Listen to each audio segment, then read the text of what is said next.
আসসালামু আলাইকুম রহমতুল্লাহ। সম্মানিত ভোলাবাসী, আপনারা নিশ্চয়ই অবগত রয়েছেন আমরা 72 ঘন্টার প্রধান উপদেষ্টাকে আলটিমেটাম দিয়েছিলাম।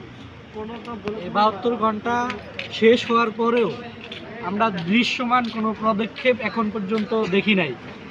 সেই কারণে আমরা তখনই বলেছিলাম যে ভোলা থেকে আর কোনো গ্যাস ভোলার বাহিরে যাবে না। এর ধারাবাহিকতার আলোকে ভোলার আপামর জনতাকে সঙ্গে নিয়ে ছাত্র শিবিরের ভাইরা এই গ্যাস বন্ধ করে দিয়েছে। এখানে আমাদের 3টি গাড়ি আছে, এই 3টি গাড়ি ইলিশা জংশন বাজার আছে। আর এরপর থেকে আমাদের সকল জায়গায় লোক সেট করা থাকবে যাতে কোনো ধরনের গাড়ি বের হতে না পারে এবং ভোলার বাহিরে যেতে না পারে।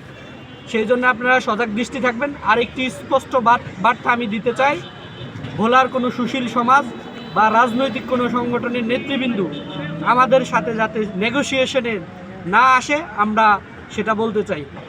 এই গ্যাস বন্ধ ততক্ষণ পর্যন্ত থাকবে যতক্ষণ পর্যন্ত না দৃশ্যমান ভোলা বরিশাল সেতুর কোনো পদক্ষেপ না নেওয়া হয়। জি, আপনাদের সবাইকে ধন্যবাদ।